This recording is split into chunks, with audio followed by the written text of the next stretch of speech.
I have some car parts. Today's project, it's not a prop, but we're gonna use our prop making skills to replace and repair some parts from a vintage car. When I was a teenager in the 90s, my dad and my brothers and I, we fully refurbished a 1968 Volvo P1800. It was the car that my dad drove when he was a youngster.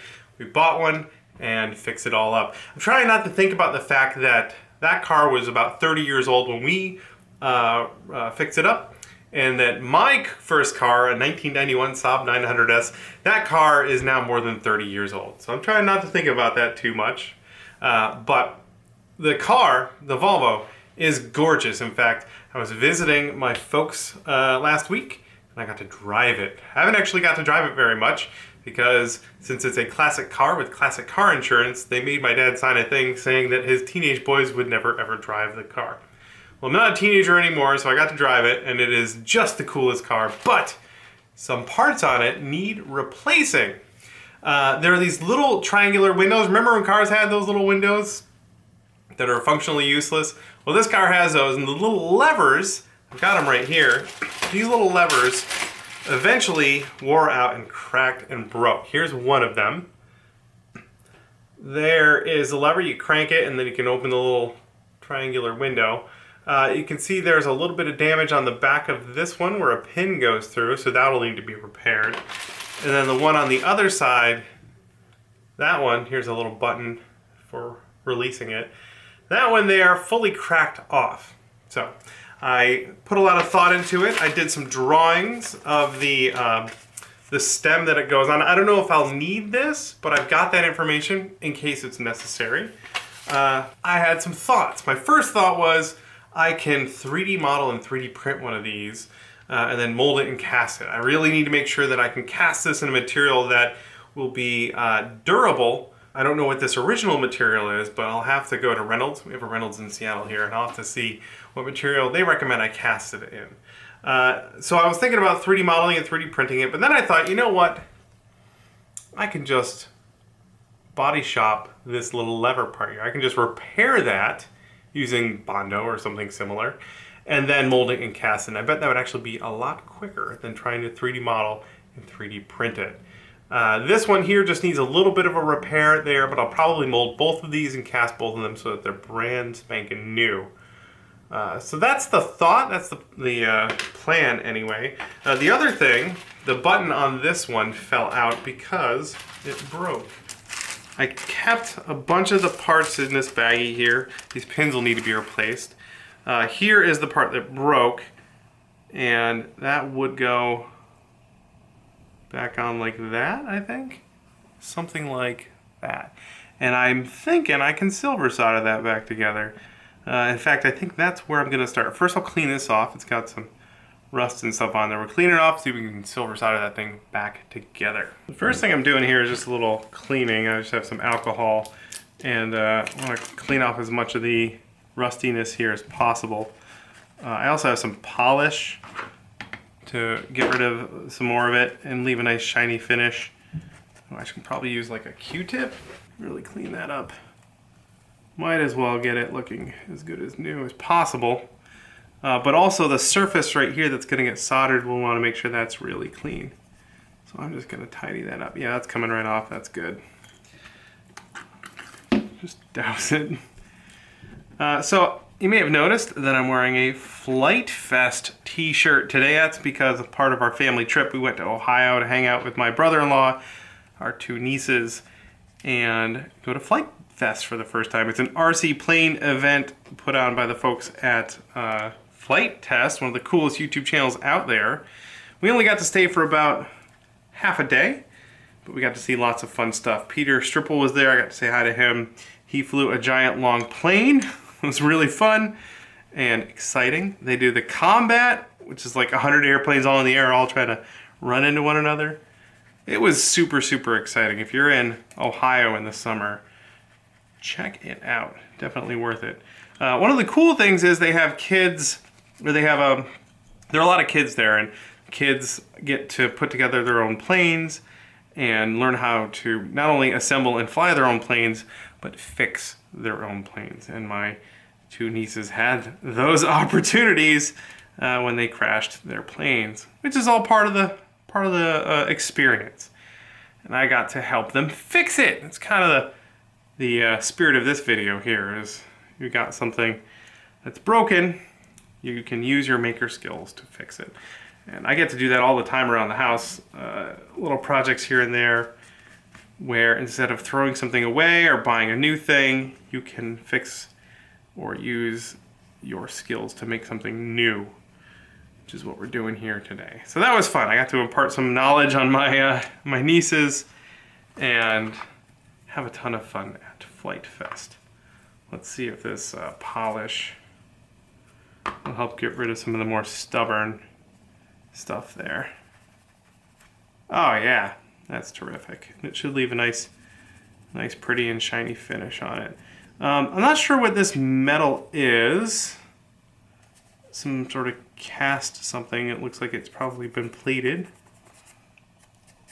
I toyed with the idea of like machining a new one of these out of aluminum on my CNC machine.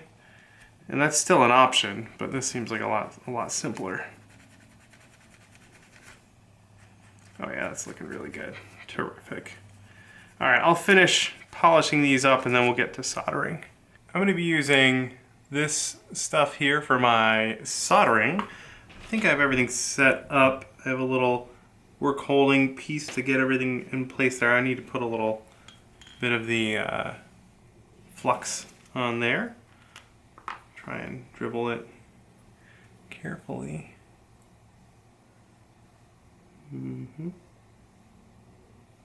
Set that where it ought to be.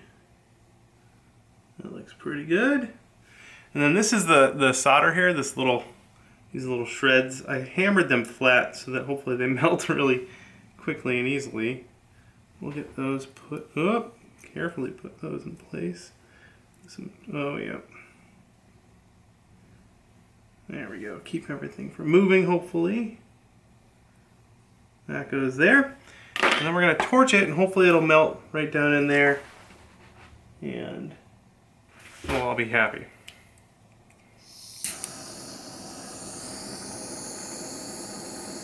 It's melting. It's not going where I need it to go, though. Go down in there. Come on. Come on, Schwartz. Oof, oof. Oof. So that started to mess with the plating right there. That's no good. Alright, well, I'm going to clean that up and probably try again. Okay, take two. We're going to try this soldering iron, a little more gentle approach. This is definitely a case of one of those things where I watched a bunch of YouTube videos and boy, those YouTubers make it look so easy, don't they?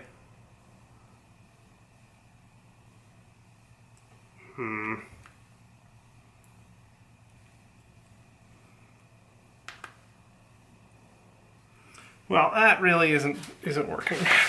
Let's try from the other side. The old blob. Get in there. Well, it's kind of stuck together.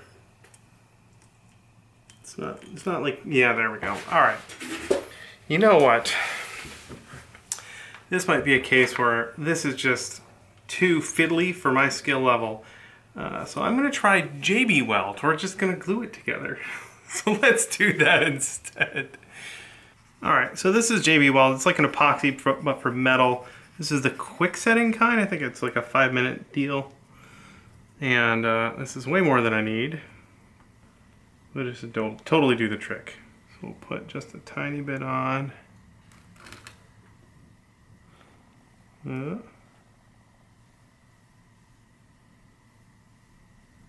Like that. And I should be able to use the same setup I had before. And just smush that together. There we go. Much less of a headache. The thing is, I really want to use that silver solder because I just got all the stuff. Got a whole container of stuff here for it. And I want to get better at it, but I feel like this is not the project to be learning on. All right, we'll let that set up and see how it goes. Our glue is cured. This I'm gonna really let sit overnight before I decide to do any up. I guess it hasn't fully cured. Oh boy. I'm gonna let that sit. Either way, we can work on something else. I don't need that anymore. I need to start figuring out this part here. So I have one that's good, and I think I'm gonna trace that onto this thin styrene. And then I can cut it out and flip it over to make the other side, or at least a close approximation of it. Kind of like that. This is the part up here that really matters. And I can cut this stuff out. This is super thin, like styrene from Home Depot, just for making signs and stuff. I can cut it out and then flip it over to have the mirror. And then hopefully use that to figure out the lobe that we're going to be recreating. And it's pretty thin, that's why I'm using this styrene. And I'm also going to kind of make a little wire. I got this wire here, like a skeleton around the edge of it, so I can hold it and create the curve there. You'll see. But I think this is a good start.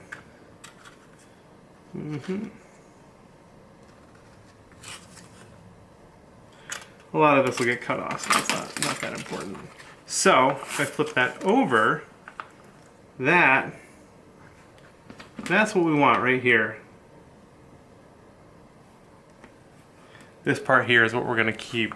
And I'm going to drill some holes in here to make wire, and then I can use it to form the shape there and then bend it a little bit. So I've got this tiny little drill bit. And we're going to try and carefully drill some holes in here.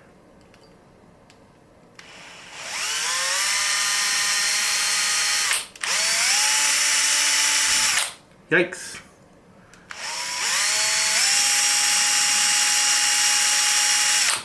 This drill bit doesn't seem to drill. Let's get a different bit. Slightly bigger, more expensive drill bit. Oh yeah. Get what you pay for, I guess.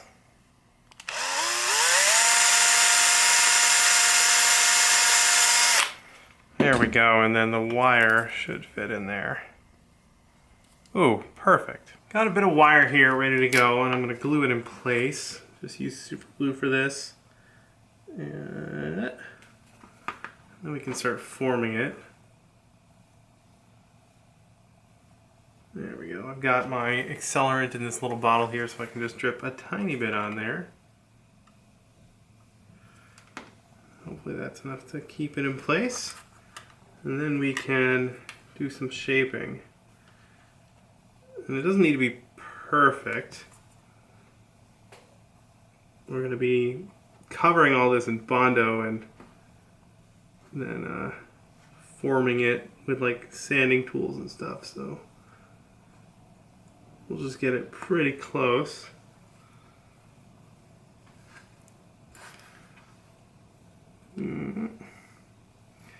What the wire lets us do is shape it a bit in 3 dimensions. Let's cut that. And that can go in the other hole.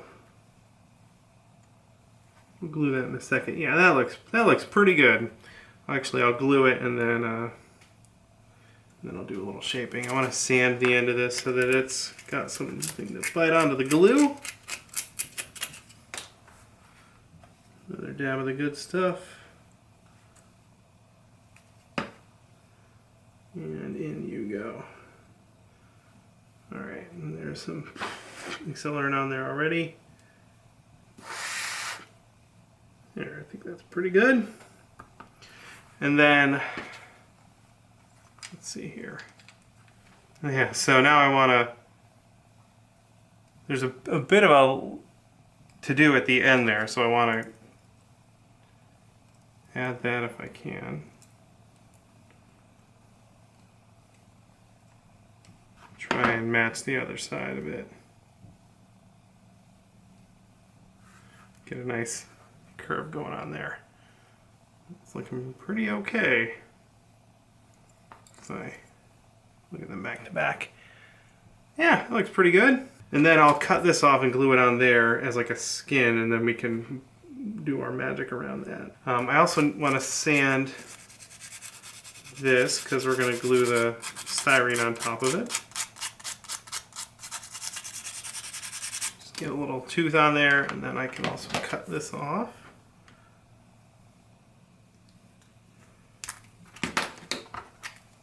The idea is that goes on there like that. That looks respectable. We'll sand the back of this as well.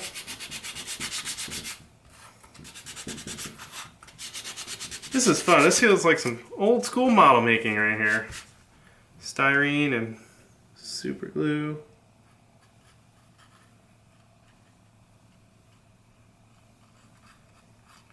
You know what else too? I'll get the spray. Bam! Right there. Give this whole thing a spritz. And then, boy, that smells like my childhood. Stick that down. And fold it. Turn around like that. We did a lot of model making growing up, a lot of RC cars and planes. It's one of the fun things about that FliteFest that I went to. It very much reminded me of all of that. We had an RC plane that was gas powered. That thing was so cool. It met a grisly fate. We were flying it, and it lost control, lost contact with the receiver or the transmitter, and it just kept going until it ran out of juice and fell into the trees. We found it though. We were able to retrieve the electronics, which was cool, and the engine. We were able to repurpose all that into future builds. But that first plane, it was high cost of failure. I'll tell you what. Oops, there we go. Just hose the whole thing down. All right, try it off. There we go. We have a little thing. We can continue to bend it and shape it a little bit. I'll trim some of the edges off there, but the next step will be to slather it in Bondo. I'm also going to put some Bondo in this cracked part here, fill that in. And then since I'm going to make a mold, these holes will actually get plugged. We'll leave an indentation there so we know where to drill a hole, but we'll have to plug those holes for the mold making. But that looks good. That looks respectable. Cool. If you ever get super glue on your fingers, they actually make an uncure, something I wish I knew about when I was a kid. Acetone should do the trick too, but this stuff is purpose made for it, and it breaks down the glue and you're able to wipe it off. It'll also help you unstick parts of you from other parts of you. Something, again, I wish I knew when I was a kid. I remember gluing my finger to my chin one time. Now, I keep saying Bondo, but I'm actually using Evercoat. It's just a different brand. Bondo's kind of the colloquial term for body filler. It's a polyester body filler. I have a fan going here. I have the door cracked because this stuff is nasty.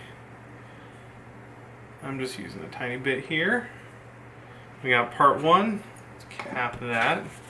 And then the part two is the cream hardener. One of the reasons I like this stuff is because it's blue. Blue is my favorite color. Mix it up, and then you got like 5 minutes to work with it, and then it hardens. And then you can sand it and sculpt it and shape it until it's all pretty. It'll probably take us a couple of layers to get it to the shape we want, but that's just what we're gonna do. I'm trying to scrape off my popsicle stick and make sure I don't have any unmixed stuff on there. Because if you smear that all over your part, it will be like that forever. Alright, so we're just filling it in and overlapping a little bit on the original part as well, so it grips it nicely.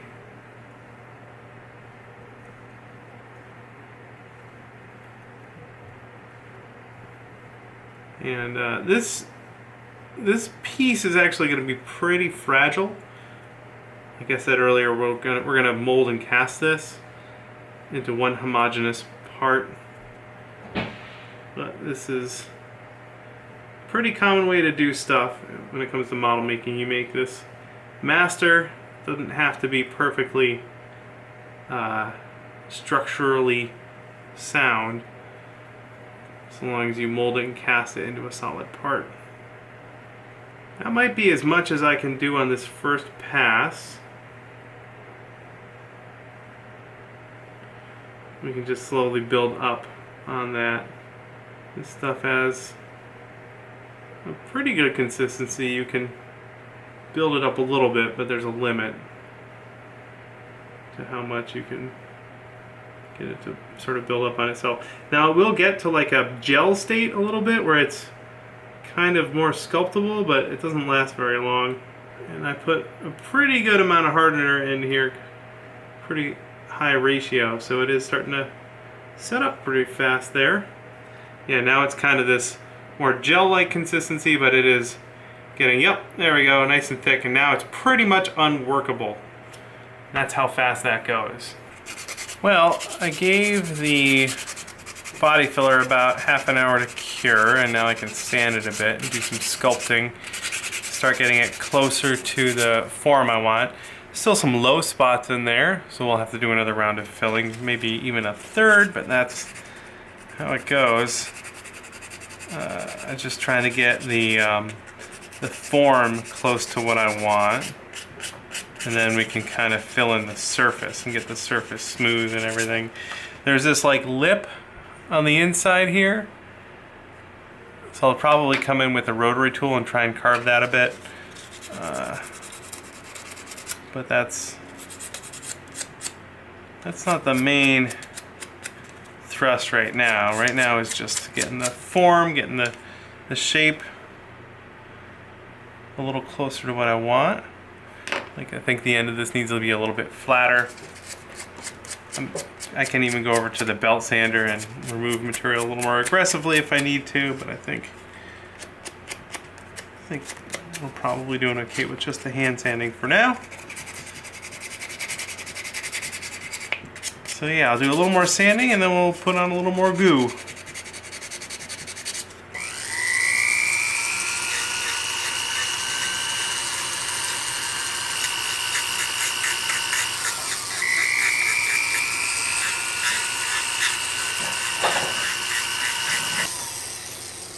Here we go after round one. Now we've got a new batch of goo mixed up and we can go in for round two. A little more refined.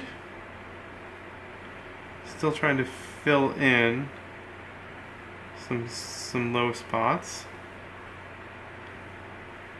And I'll have to do some more sanding and all that, but that is the job.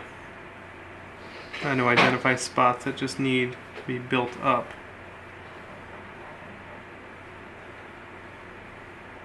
Not super worried. Oh, that is kicking. That, wow.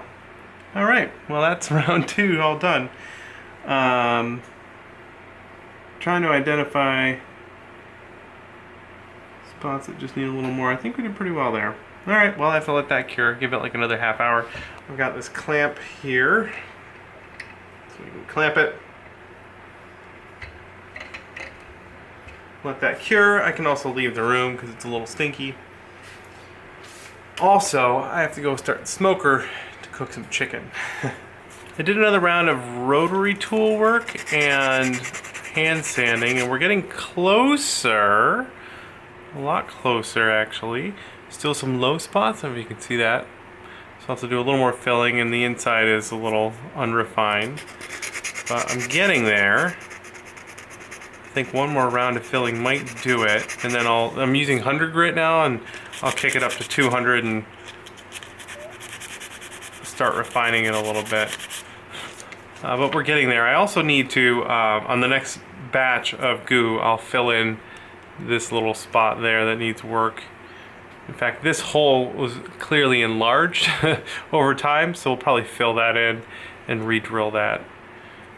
But we're looking good, looking pretty good. Got another batch going in here, filling in this little cracked area.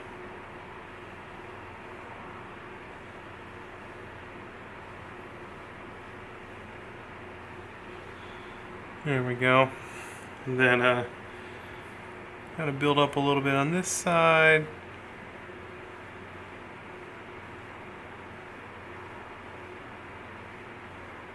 There we go. Looks pretty good there.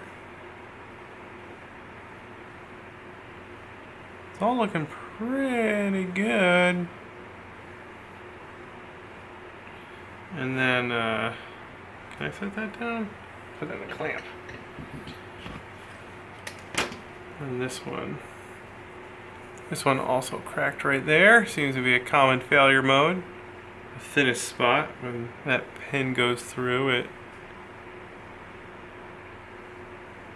it puts a lot of stress on that spot.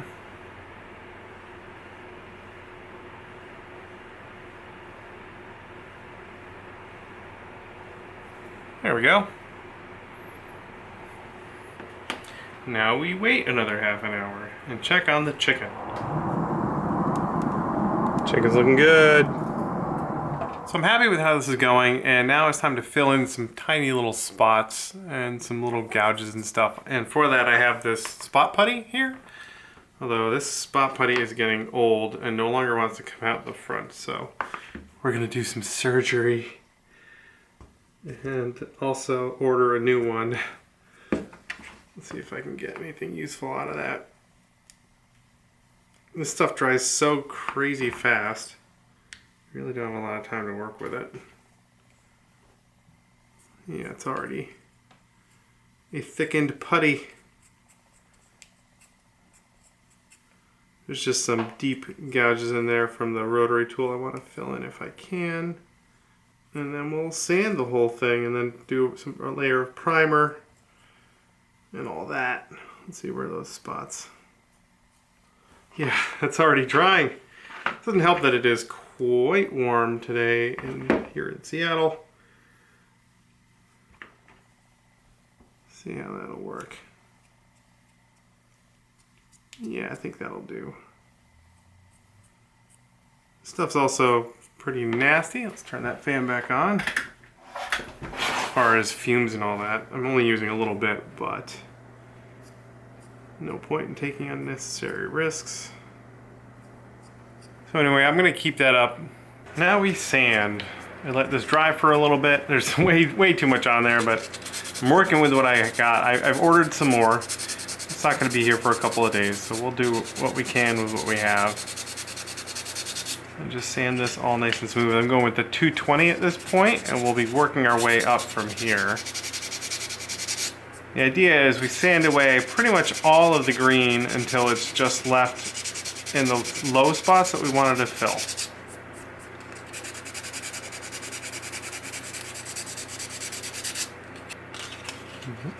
More of that. Prop making and sanding. That's pretty much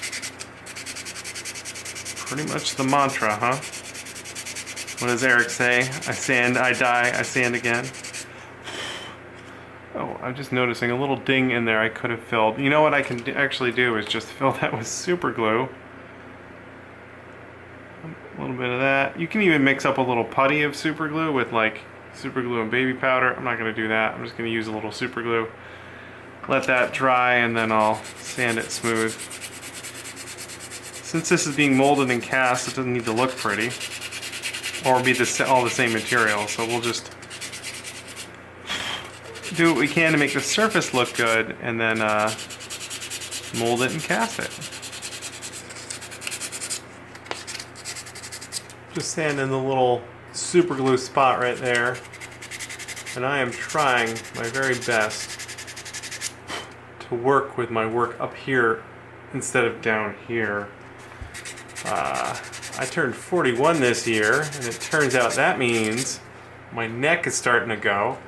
And if I spend too much time hunched over my work, then the next day I'll have a neck ache and a headache all day long. It's also why I got a new pair of bifocals, so that instead of doing this all the time, I'm doing this now. I'm looking through the bottom of my sweet new glasses instead of craning my neck down. There we go, little spots all done. And this is looking like it's ready for primer. The other one, this one's still pretty good. I did have to fill this one spot where it blew out. I am going to mold and cast this one as well, so I'm going to sand this and prime it, get it to look all nice along with the other one. Might as well do both, right? Time for priming. I've got this filler primer because it's what I got. I've done some prep work here. Got my levers on sticks. And I taped the inside. I don't want to prime the inside of that. And then I put it on a little piece of foam. And I also have piece of wood to hold them. With paint, prep is everything. Let's go.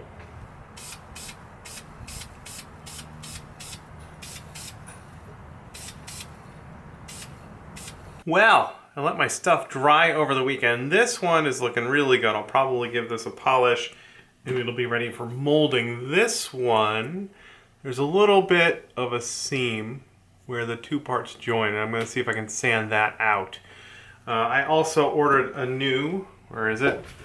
A new thing of my spot putty. Here's the old one that pretty well dried up. I bought this like 7 years ago. It's like 20 or 30 bucks, so it's a little pricey, but I got a ton of use out of it, and it lasted, like I said, 7 or 8 years. And now I have a new one. If you do a lot of filling and sanding, this stuff is really, really good. It's also flammable and has a harmful vapor, so you want to work in a well-ventilated area when you use it, but it dries super fast and it's great for filling and stuff, especially like 3D prints and models and stuff. For the sanding, I think I want to start with like a 200 grit, 220 here. And this side is higher, so I'm going to try and sand that more than the other one to fair it out a little bit. Also, there are a couple of tiny little like pinhole things that I'm going to fill in with my new spot putty first. Time to open the fresh spot putty. Yeah! Here's to another 7 years or so. And we'll just fill in that little tiny little spot there. Whoop, too much even. A couple of little spots there. A couple of spots on the top of it. And then I'm going to go over this seam. I will have to, like I said, fair that higher spot down a little bit. But if I can also fill in some little spots too, that'd be good. There's a couple spots on the back, although I'm a lot less worried about the back here. Let the putty dry for about half an hour. Plenty of time for it to be nice and cured. And now I'm working on the high spots. This is the higher side over here with some 220. And just being gentle with it. It's really easy to overdo it, and then you've gotta fill again, and then wait, and then sand again. And I would like to get this done in like one more round of sanding. So I'll hopefully just do this bit of sanding, and then prime it, and then polish it, and then be good. You can see that low spot there is pretty full of that spot putty. I don't want to sand that all away. I want to leave that there if I can. Not sand all of it away anyway. And then these were some little spots here. Those I'm just going to very gently sand down. There should only be a little sort of pinprick left. tiny little spot right there. That's all we need left there. Hopefully the last round of priming here.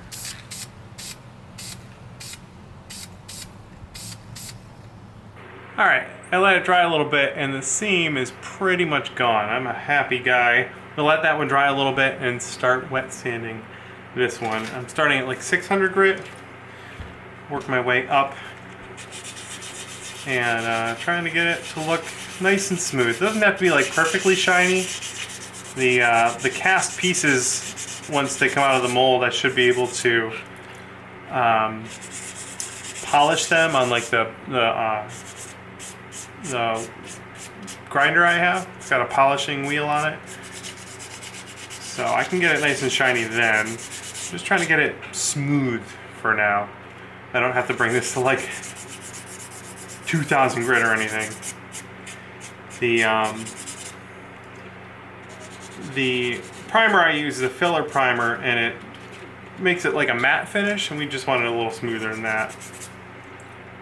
Of course, I'm using the water to keep the paper from clogging. Makes everything go a lot easier. Up to 1200, probably as far as I need to go on this. Actually, I wanted to find a photo. I've done a lot of sanding when it comes to prop making, but I wanted to prove that it is in my blood. Where is this photo? A lot of the early sanding I did as a youngster was boat related. So my dad races sailboats. He's 70 years old this year, and he's still racing sailboats, and he's still winning. He's quite good at it. I have had a lot of chance to sail with him and to race sailboats, but here we go.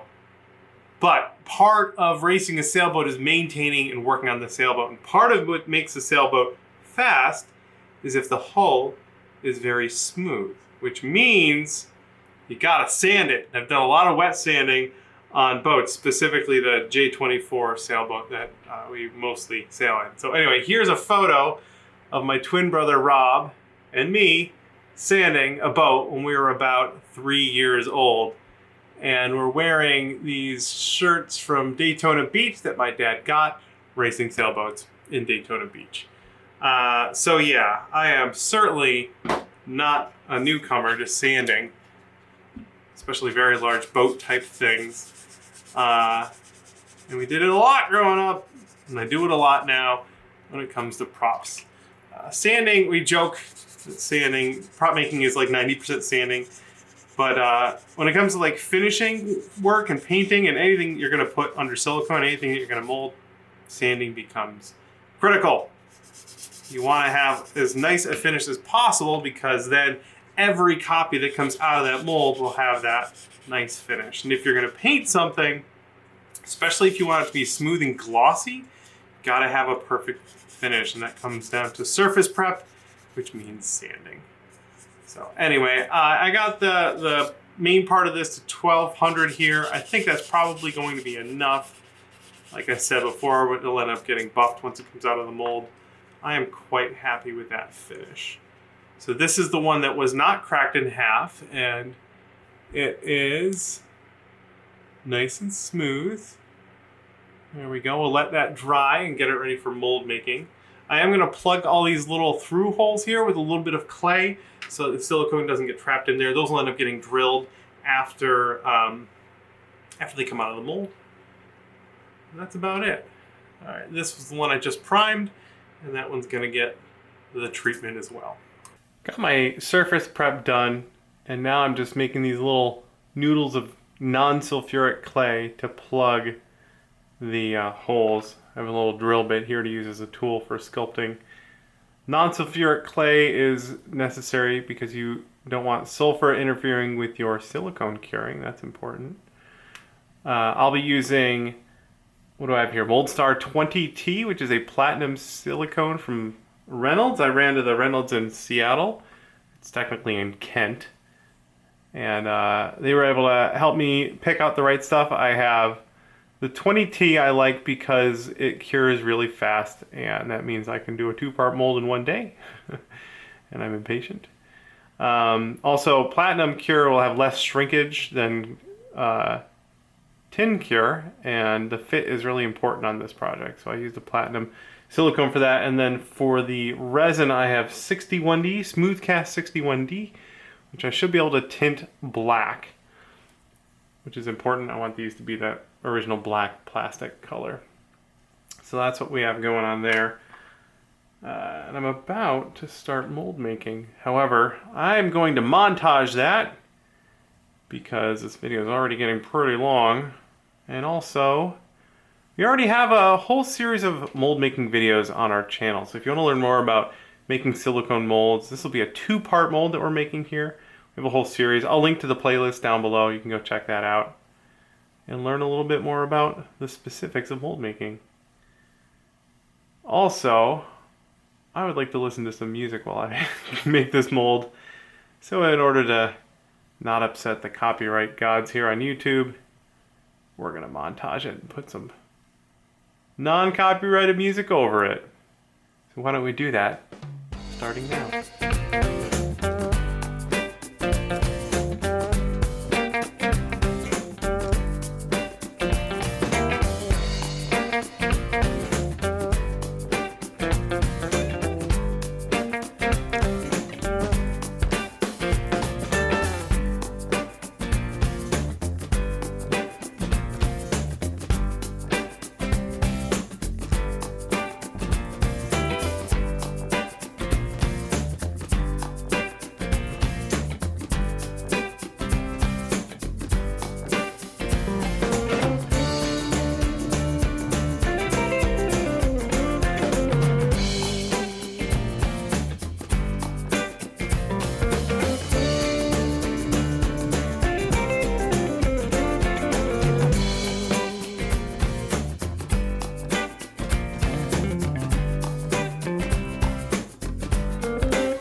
Mold making went great. I cut out some wood to use as like a backing plate for these pieces here. And then I'm just trimming out some vents for air to escape, and of course where I'm going to pour the resin in. So just for the vents, I'm cutting a shallow V groove down this line that I made. And this will allow air to escape while the resin is coming in. You could like try and sculpt this in, but that's kind of a pain. It's much easier to just cut this after the fact. Cut a thin little slot. I drew the lines on there so I knew where to put my registration marks around the vent. There we go.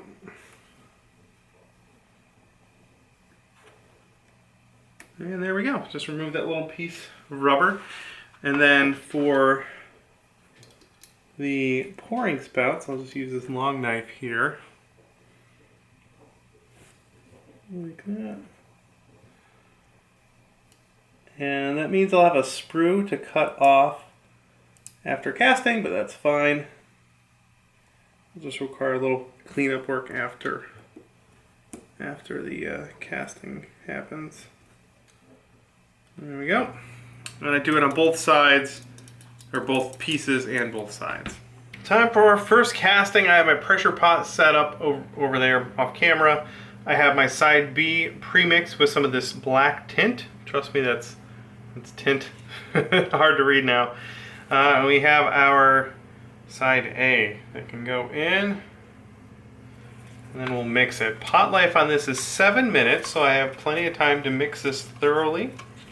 scraping the sides, and then pour it. I probably mixed way too much because these parts aren't very big. That's fine. I only really need one successful casting here. I'll probably cast a couple, so my dad has spares, might as well. Alright, we are mixed and pouring into our brand new mold. And the pouring spout is pretty thin, and this liquid is a little thick, so that air vent I made is really important. Otherwise it becomes really easy to trap bubbles in the mold.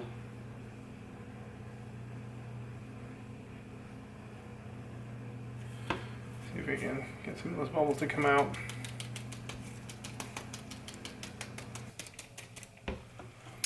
Alright, well this takes about an hour to cure, so we're going to throw it in the pressure pot and leave it for an hour or more just to be safe. And we'll see how it goes.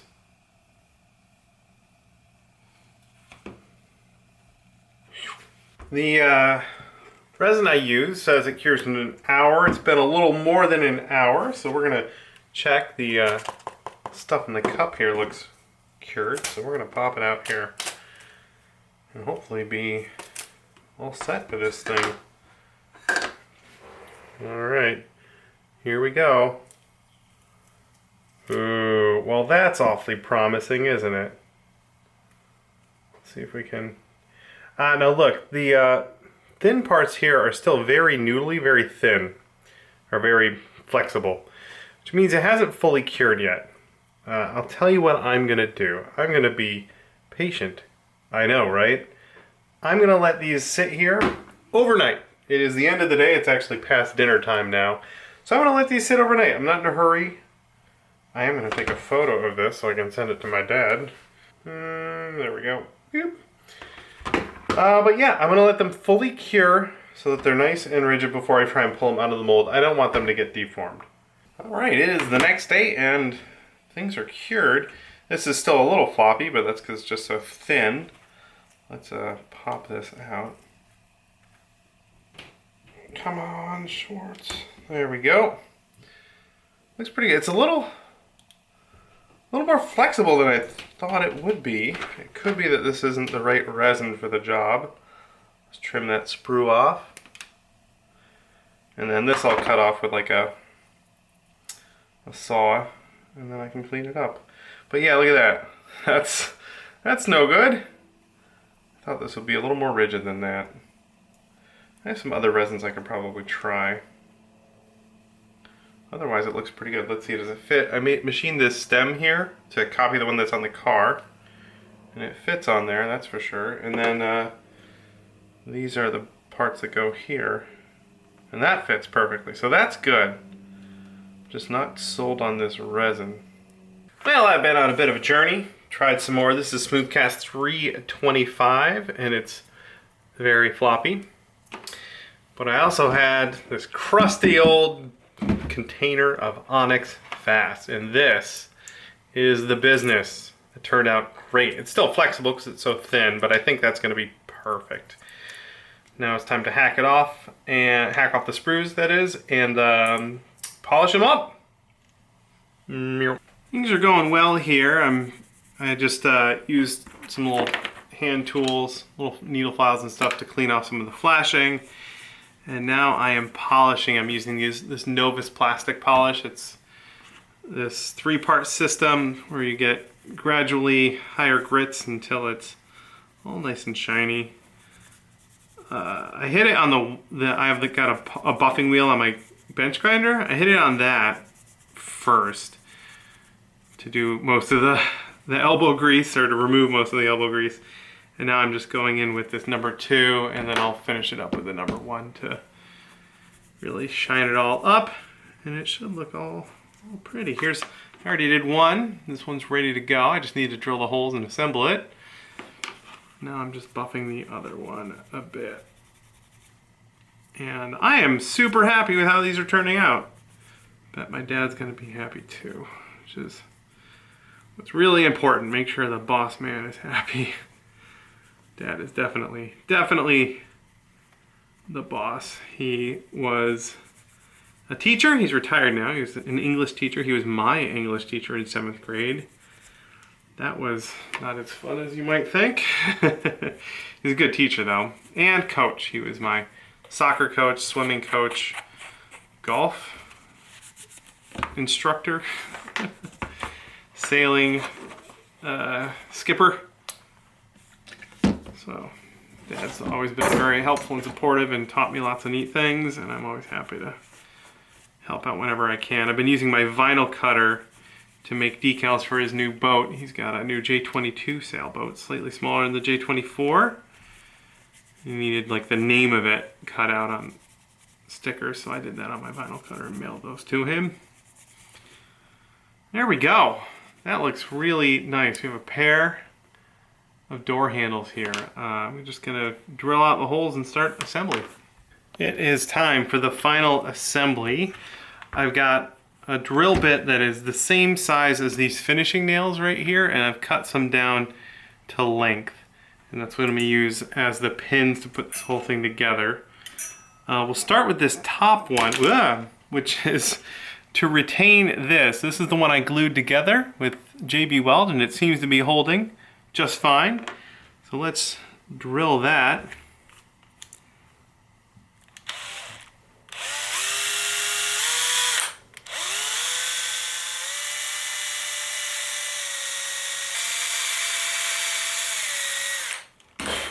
There we go. And then my pin is ready to go. Get that started.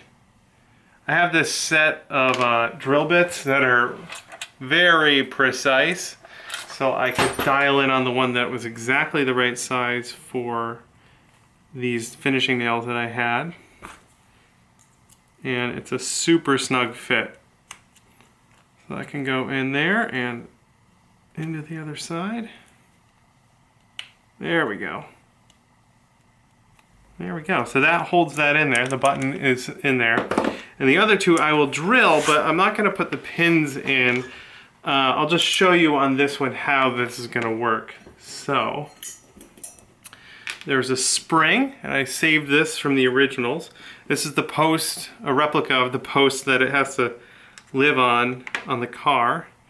That goes in there. Like that. And it goes down. And then these rest in that groove right there to hold it onto the post. Like that. Let's just push those through. There we go. And that's how it goes. The button keeps it from moving until you push it, and then you can rotate it and open the window, and then it snaps back just like that. So that is it. That is the thing. I'll drill these holes, but that's it. These are ready to go back to Dad. I can bag them up and send them his way and hopefully get a shot of them on the car functioning. How cool is that? I think that's just the coolest. Looks so legit. Ta-da! All done. That was a fun little project. Glad to be able to help my dad out on an old car that we worked on when I was a kid. The originals are like 55, 54, 55 years old. So that's kind of cool, replicating a part that old, making something useful again. A good reminder that these skills that we acquire doing all this silly prop stuff are useful for a whole lot of other things. It's fun to flex those muscles every once in a while. Thanks so much for watching. It's been a treat having you here. Thanks as always to the members of our Extra Credit Club, those fancy fine people who keep us employed. If you're looking to join in, the link will be down below, either right here on YouTube or on Patreon. Thanks again for watching, and we'll see you in the next build.